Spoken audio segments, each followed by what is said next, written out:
Côte d'Ivoire's democracy on trial, protest ban, power struggles, and the price of silence. Welcome to the Bold African Voice, BAV, where Africa's truth speaks louder than power. I'm Zainab Karoma. Across Africa, democracy is being tested.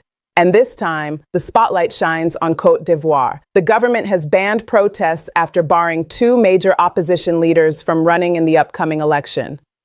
What does this mean for democracy, for stability, and for the millions of Ivorians caught between hope and history? On the 2nd of October 2025, the National Security Council of Côte d'Ivoire decreed that public gatherings aimed at contesting the Constitutional Council's decision to bar two major opposition figures from the upcoming presidential election would be banned. The stated rationale is the prevention of public disorder and the safeguarding of a secure and peaceful election, backed by the mobilization of some 44,000 security and defense personnel on joint patrols. But analysts, opposition parties, civil society groups, and regional observers warn this move may do more harm than good, both for Côte d'Ivoire's institutional credibility and for stability in a region already prone to electoral bursts of unrest. Anatomy of the crisis: disqualifications, distrust, and discontent. To understand the significance of the protest ban, one must situate it within the broader context of how the 2025 election is being shaped, who got excluded, and why it matters. The most controversial feature of this election is the exclusion of prominent opposition candidates. Laurent Gbagbo, former president, is barred over past convictions, even though he was acquitted by the ICC in relation to the post-2010 crisis. Tidjane Thiam, a former international banker and head of the PDCI, was removed from the electoral roll on grounds of alleged loss of Ivorian nationality due to having held French citizenship, though he renounced that citizenship in early 2025. Several other figures, e.g. Charles Blé Goudet, Guillaume Soro, were also excluded. As a result, the two main opposition parties, PDCY and PPACI, Gbagbo's party, find themselves without a viable lead candidate. The Constitutional Council, in defending its decisions, cites legal criteria and procedural compliance. But critics counter that the timing, selectivity, and opacity of the process point to manipulation of the system to inhibit meaningful competition. Hence, the protest ban is not just a security measure. It is layered atop an electoral contest already steeped in controversy, and many see it as a further erosion of the political space. The memory of violence and a society cautious of relapse, Côte d'Ivoire's political psyche remains deeply scarred by the 2010 to 2011 crisis, when incumbent Laurent Gbagbo challenged his election defeat and the conflict escalated into civil war. That traumatic memory tempers both public willingness to engage in mass confrontation and elite calculations about escalation. As Paul Melly, Chatham House, observes, many Ivorians retain a reticence to take protests too far, fearing a slide into instability. This reticence is a double-edged sword. It can dampen mass mobilization, reducing immediate confrontation, but also contribute to political apathy or disillusionment among youth and marginalized groups who feel excluded from power. Yet that calm doesn't guarantee stability. The record of Ivorian politics is not one of permanent peace, and suppressed grievances can sometimes find sudden explosive expression. Recent arrests and pressure on dissent.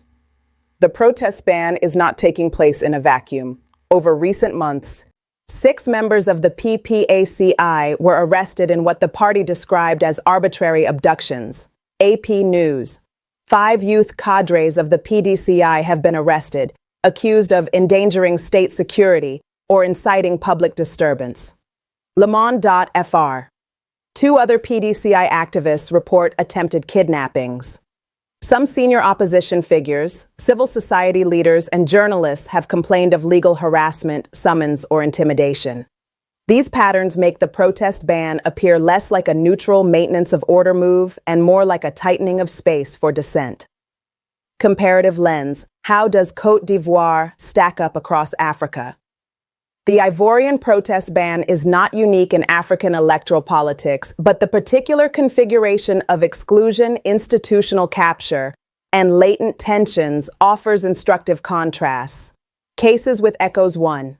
Senegal, 2023 to 2024 protests. Senegal's controversial reforms to the constitution and efforts to delay elections triggered sustained youth-led protests, particularly in Dakar, e.g. the Y'en a marre movement. The government responded with selective crackdowns, arrests, and bans on gatherings. In that case, the protests were geographically concentrated and urban, but signaled broader fractures.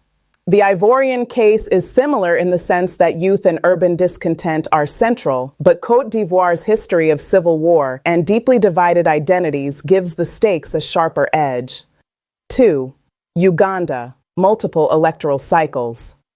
In Uganda, the government of Yoweri Museveni has repeatedly restricted rallies, arrested activists, and used legalistic tactics, e.g. charging demonstrators with terrorism, to stifle protests, especially around elections. What sets Côte d'Ivoire apart is that it is not a long-standing personalist regime, but one that still claims a developmentalist, technocratic mantle.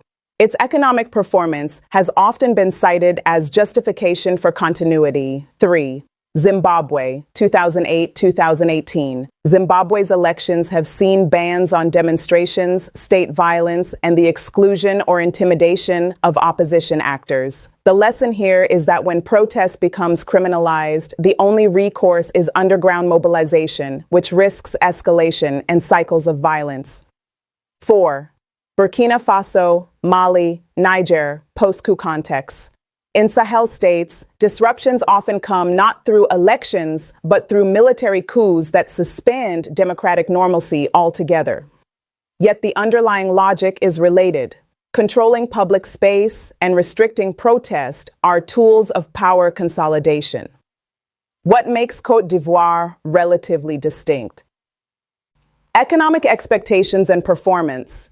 Côte d'Ivoire has been among the faster-growing economies in West Africa in recent years, with a reputation for macro stability, cocoa production, and investment. This gives the regime both legitimacy among some constituencies and higher expectations, which, if unmet, feed discontent. Political memory. The wounds of civil war remain relatively recent in national memory, especially for a generation that lived through or witnessed it. Institutional layering. The interlocking role of the Constitutional Council, security agencies, the judiciary, and the ruling party's influence is more subtle than in overtly authoritarian states. The system operates not by open force yet, but by procedural engineering. What could go wrong, and what might save the day? Risk scenarios. 1. Violent escalation. If a protest proceeds notwithstanding the ban, or if security forces provoke confrontation, clashes could spiral. Even limited incidents in Abidjan or regional towns might inflame latent tensions elsewhere among youth ex-combatants or disenfranchised groups. 2. Election legitimacy crisis. Even if the October vote proceeds, the exclusion of major opposition actors and constraints on assembly could taint the credibility of the outcome domestically and internationally, weakening the mandate of the winner. 3. Youth disaffection and radicalization. A generation of young Ivorians facing high unemployment and constrained political outlets may feel disenfranchised. If peaceful mobilization is blocked, some might gravitate toward more extreme or underground forms of resistance. 4th, regional contagion. In West Africa, where democratic transitions remain fragile, instability in one country can affect neighboring states via migration flows, security spillovers, or symbolic encouragement of protest. Mitigating, less dramatic, paths. Managed compromise. If the government allowed limited, monitored, or symbolic protests with negotiation on times, places, and security oversight, it could offer an outlet for dissent, rather than forcing all opposition expression underground. Dialogue and confidence-building measures. A genuine political dialogue, mediated domestically or with regional, international partners, around electoral reforms, oversight of the Electoral Commission, or partial reinstatement of excluded figures could help temper tensions.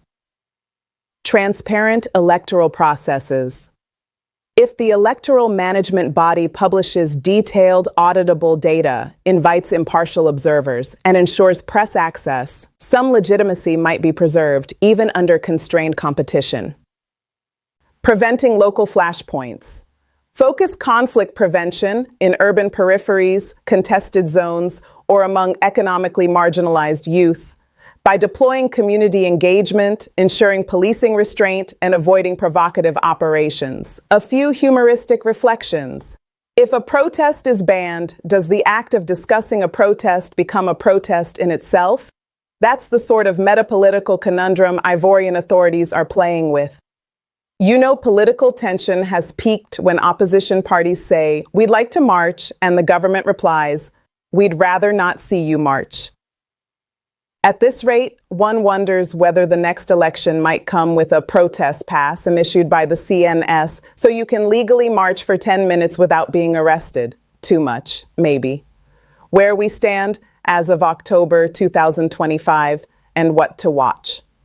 The election is scheduled for 25th October 2025. The final candidate list published in September excludes Thiam, Gbagbo, and others, leaving a field of lesser-known or regime-aligned contenders. In August 2025, thousands of citizens had marched in Abidjan under the slogan "No to a Fourth Mandate," demanding inclusion and transparency, despite earlier bans on gatherings. The PPACI has decried the arrest of 6 members as part of a political crackdown. The government maintains the contested disqualifications are legally grounded and that its priority is maintaining order. Civil society, press freedom groups, and some foreign actors are calling on Côte d'Ivoire to guarantee the protection of journalists and opposition voices in this tense run-up. What to monitor closely in the weeks ahead? 1. Local incidents, even small protests, police responses, or disruptions in suburbs or regions outside Abidjan can serve as sparks. 2.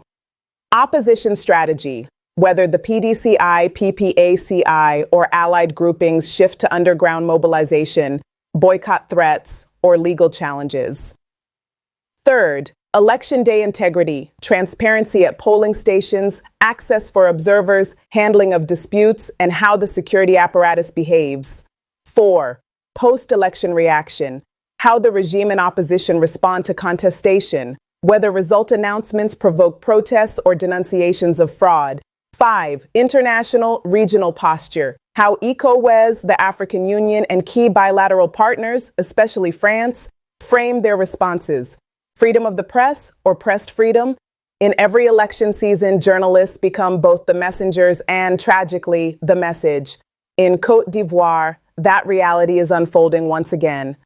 Press freedom watchdogs like Reporters Without Borders, RSF, and the Committee to Protect Journalists, CPJ, have raised alarms that media workers face intimidation, surveillance, and legal harassment in the lead-up to the October 25th vote, RSF 2025. When the National Security Council justified its ban by citing the spread of xenophobic, hateful, and subversive statements, it didn't just target unruly activists, it created a chilling ambiguity.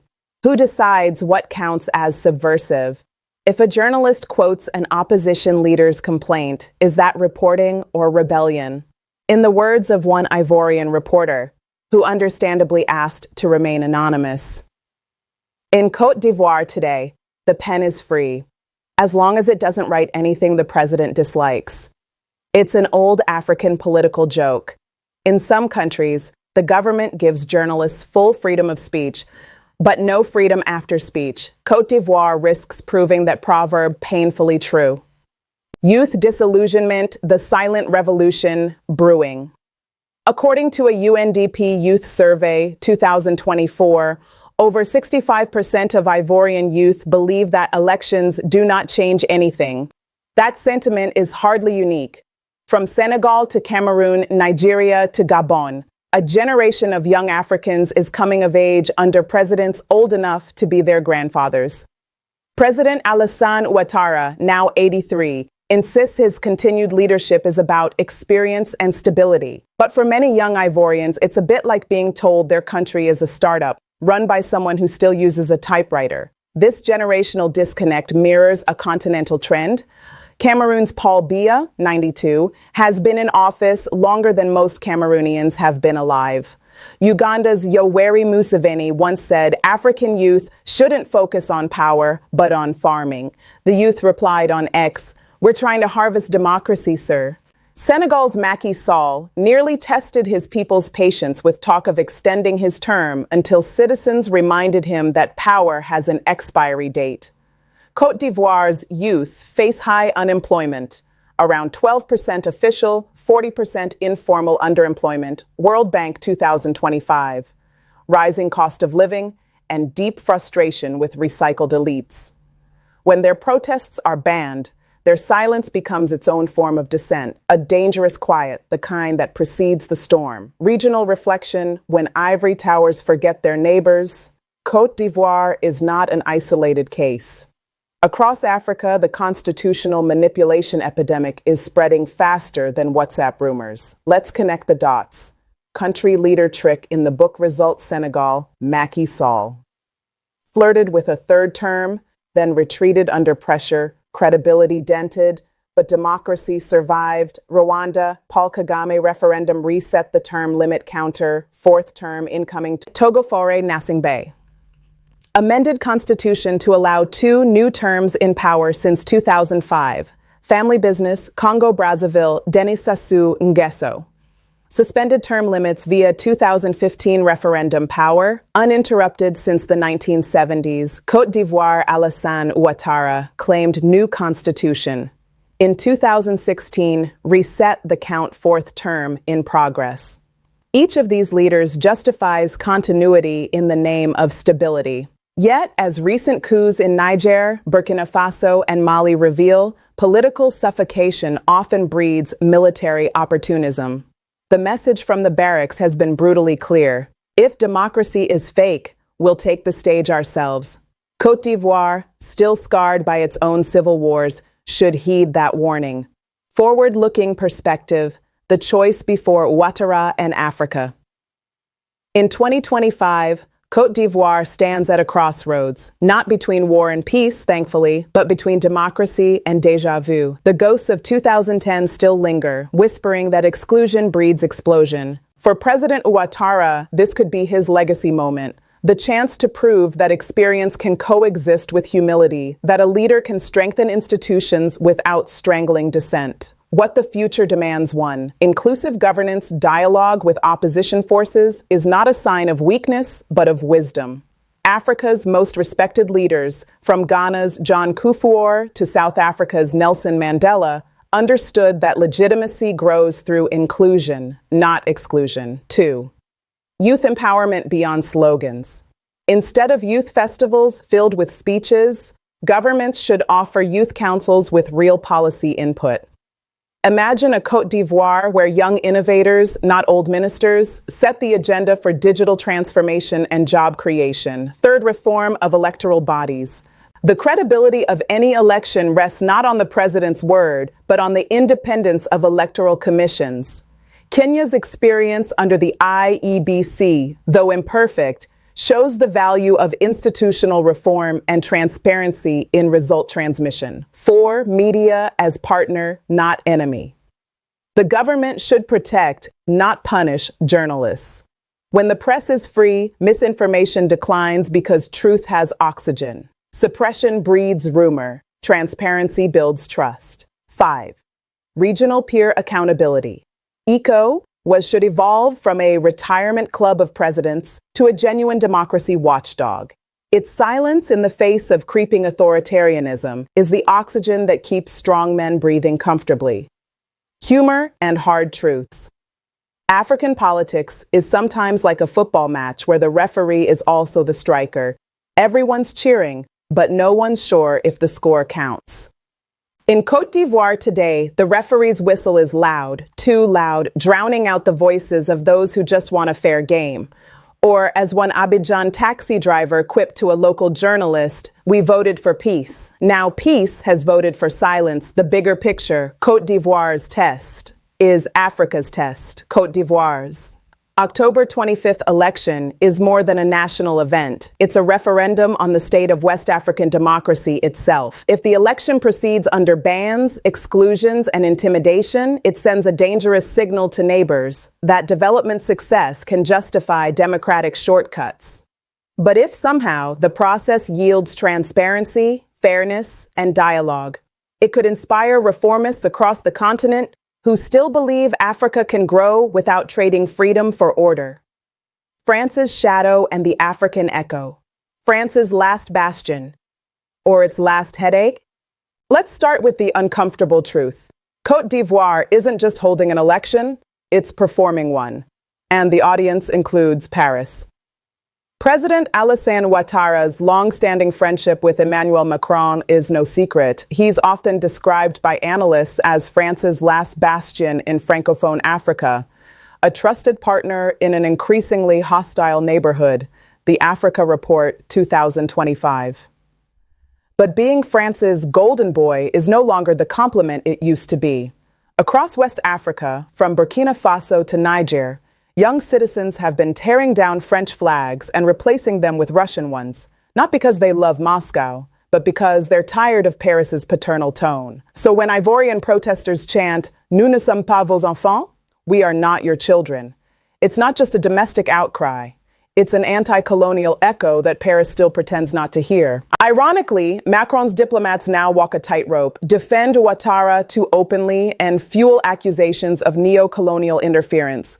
Stay silent and risk losing influence in one of the last stable Francophone economies. It's a lose-lose scenario, or as one French analyst put it, Macron à la Côte, mais la Côte ne veut plus de Macron. The ECOWAS dilemma, from watchdog to lapdog. Once upon a time, ECOWAS stood tall as West Africa's pride, a bloc that upheld constitutional order and sanctioned coups. But lately, the regional giant looks more like a confused referee who forgot which team he's supporting. When Mali, Burkina Faso, and Niger fell to military juntas, ECOWAS barked loudly but bit gently, imposing sanctions that hurt civilians more than generals, before awkwardly backing down. Now, as Ouattara bends the democratic rules in Abidjan, ECOWAS has gone oddly quiet. A Nigerian commentator recently joked, ECOWAS doesn't mean Economic Community of West African States anymore. It means Elderly Club of West African Statesmen. And who can argue? With several heads of state either revising constitutions or overstaying their mandates, no one in the club wants to set a precedent that might later haunt them. It's like asking foxes to guard the hen house, except the hens are citizens and the foxes are on their fourth term.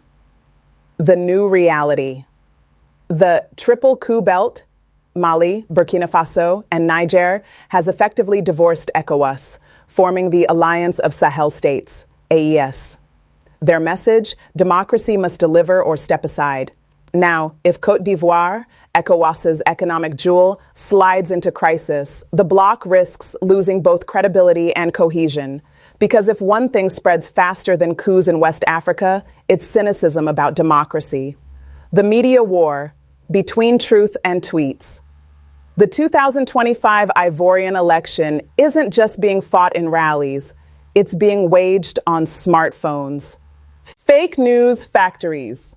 Disinformation networks are in full swing. Some online accounts, often traced to partisan digital teams, are flooding Facebook, TikTok, and WhatsApp with fabricated polls and edited clips depicting opposition leaders as traitors or foreign puppets. In response, opposition supporters circulate deepfake videos showing police violence that never happened. The result, truth is now a victim of viral velocity. A popular Ivorian meme puts it bluntly.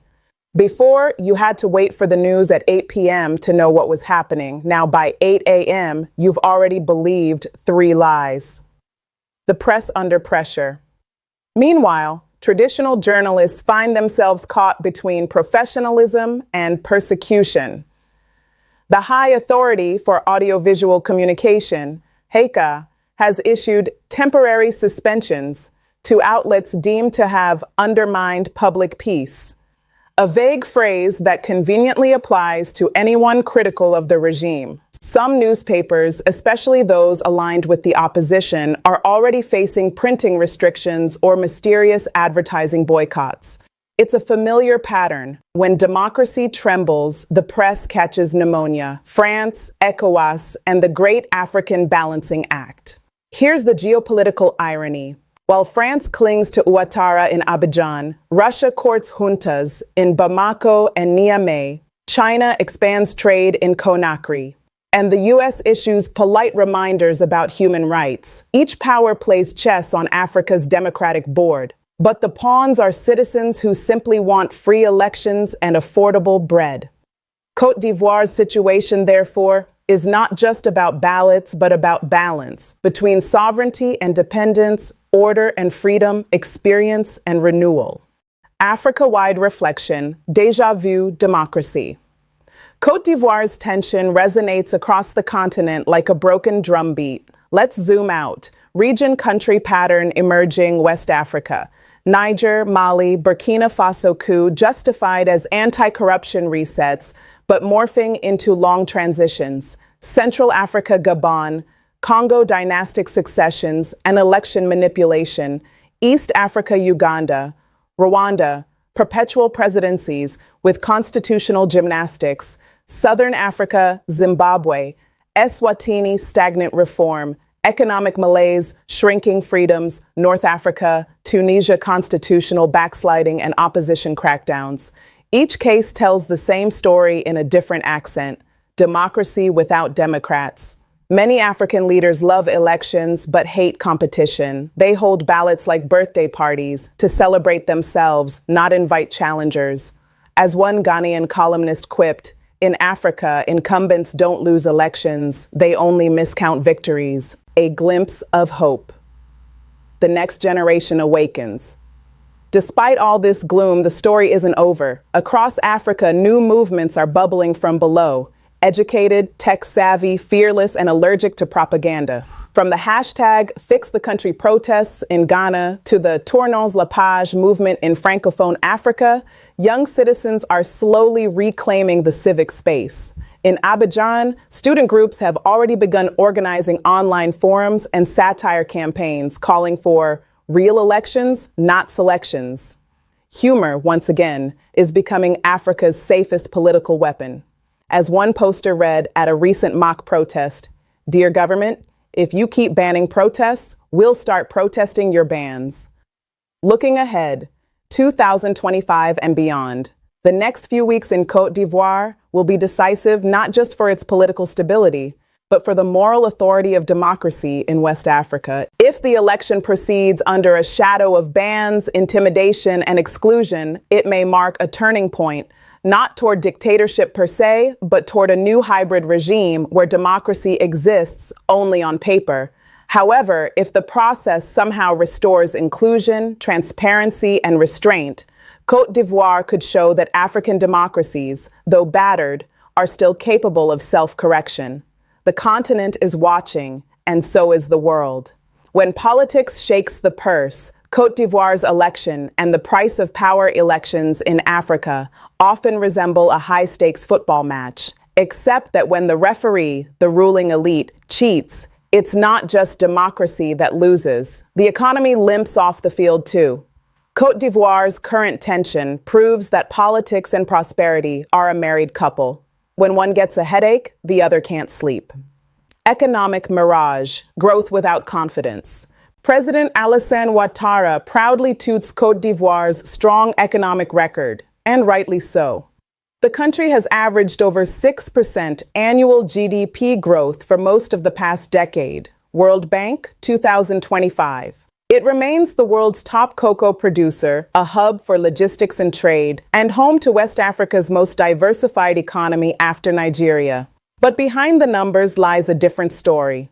One of inequality, joblessness, and fragile investor confidence. Key economic contradictions, indicator, 2025, reality check, GDP growth, 6.1% driven by cocoa exports and infrastructure, but volatile due to global price shocks. Unemployment, approximately 12% official. Underemployment, much higher among youth and graduates. Inflation, 5.8% persistent food and transport inflation, despite subsidies. Debt to GDP, 56% manageable, but rising due to election year spending. Business confidence, moderate decline. Investors jittery over political uncertainty and legal unpredictability. The irony? Ouattara, an ex-IMF economist, is fighting to protect his economic miracle while creating the very political storm that could sink it. It's like building a mansion during a thunderstorm and then blaming the rain for the leaks. The cost of authoritarian stability. Foreign investors love stability, but they don't love uncertainty dressed as stability. When you ban protests, disqualify opponents, and arrest journalists, the optics scare investors even before the bullets fly. Already, sovereign bond yields for Côte d'Ivoire have ticked upward in global markets amid elevated political risk. French and U.S. businesses are quietly reviewing risk exposure, while regional investors are holding their breath. Reuters, October 2025. In other words, the Ouattara premium, the belief that he alone guarantees order and growth, is starting to look more like a stability tax. The more he tightens control, the more confidence unravels. The regional ripple effect. When one domino wobbles, Côte d'Ivoire's fate reverberates beyond its borders. The country anchors the West African Economic and Monetary Union, WAEMU, and instability there would send shockwaves through Benin, Senegal, Burkina Faso, Mali, and Niger. A contested election could disrupt cocoa exports, drive up global prices, and strain rural incomes. Political unrest could divert trade flows from Abidjan port to Tema, Ghana, and Lomé, Togo. Foreign reserves shared under the CFA franc system could face stress if capital flight intensifies. ECOWAS, already battered by its failures in Niger and Burkina Faso, can't afford another headache. Yet, with most of its elder statesmen dealing with their own constitutional controversies, the bloc might prefer silence. Or worse, another press statement that begins with ECOWAS condemns and ends with, but will not interfere. France, the IMF, and the delicate dance of diplomacy. France's dilemma deepens post-election. If Ouattara wins amid controversy, Paris faces a lose-lose scenario: endorse the result and be branded imperialist, criticize it and lose its last dependable ally in Francophone West Africa. Meanwhile, the IMF and World Bank, whose programs have long underpinned Côte d'Ivoire's fiscal stability, are likely to maintain cautious cooperation, emphasizing macroeconomic resilience while quietly urging reforms.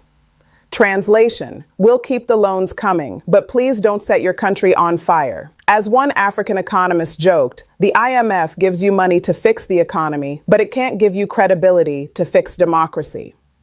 Comparative lens. Africa's other election economies, Côte d'Ivoire's tension mirrors patterns across Africa, where elections are both political and economic stress tests. Country election year outcome. Economic fallout. Kenya, 2022. Peaceful transition after tense vote.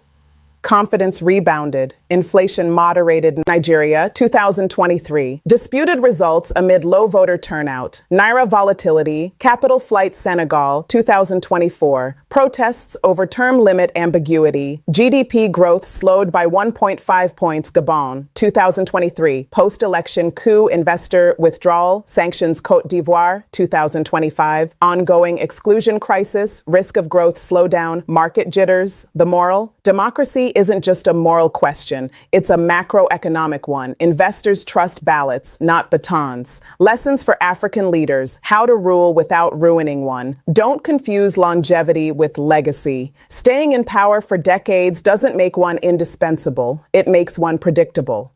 And predictable leaders are the easiest to overthrow. See Blaise Compaoré, Robert Mugabe, or Omar al-Bashir. 2. Inclusion is insurance.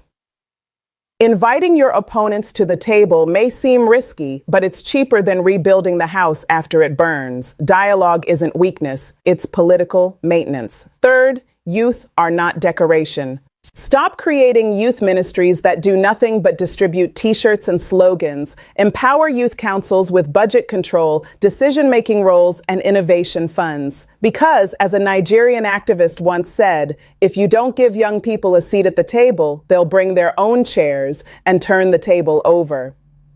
4. Media is a mirror, not an enemy. A free press doesn't destabilize nations, secrecy does. The leaders who fear the camera often forget that the lens is their best chance to prove transparency. 5. Term limits are like seatbelts. They may feel restrictive, but they save lives and democracies. Humor, break, the African election starter pack. If you followed enough African elections, you might recognize this pattern. 1. The president promises free and fair elections. 2. The opposition says, we won't be cheated this time. 3. The police say, we'll ensure peace by arresting the peaceful. 4. The media says, we're independent until the adverts stop. 5. The people say, God is in control. 6. And God, sighing, says, you again, forward. Look, the price of peace, the promise of reform. Côte d'Ivoire's October 2025 election will test whether Africa's economic success stories can coexist with political openness. If the country descends into protest and repression, investors will retreat, youth will despair, and democracy will suffer another self-inflicted wound. But if the government steps back from confrontation, allows peaceful dissent, and accepts the principle that no one is above accountability, Côte d'Ivoire could once again lead by example, this time not as France's bastion, but as West Africa's beacon. Because in the end, the true measure of power isn't how long one stays, but what remains after one leaves, after the ballot, between renewal and repetition. As Côte d'Ivoire inches toward its October 25th presidential election, the mood in Abidjan is cautious but tense. Streets that once buzzed with pre-election excitement now hum with uncertainty. It's as if the nation is collectively holding its breath and waiting to see whether democracy will dance or stumble yet again. Scenario 1. The peaceful illusion. In this best-case scenario, the election goes ahead smoothly. Security forces stay disciplined, opposition parties register symbolic protests, and the ruling party claims a decisive victory. Foreign observers issue carefully worded statements, phrases like credible but not fully inclusive, while the international community breathes a sigh of relief. Investors slowly trickle back, and the government calls for national reconciliation. But beneath the calm, the cracks remain. Disillusioned youth, marginalized opposition, and an aging leadership class increasingly disconnected from the population. Peace may prevail, but peace without justice is just silence wearing a suit. Scenario 2, the controlled confrontation. Here, protests break out despite the ban. Security forces crack down, images of clashes flood social media, and the government blames foreign agitators and fake news. The opposition calls for international mediation, while France issues a statement expressing concern but continued partnership. ECOWAS meets urgently in Abuja, releases a communique no one reads, and everyone quietly hopes things will calm down before cocoa prices spike. In this scenario, Côte d'Ivoire avoids civil war, but only by suppressing the symptoms, not curing the disease. Scenario 3, the turning point. This is the scenario Africa needs but seldom gets. It begins with restraint.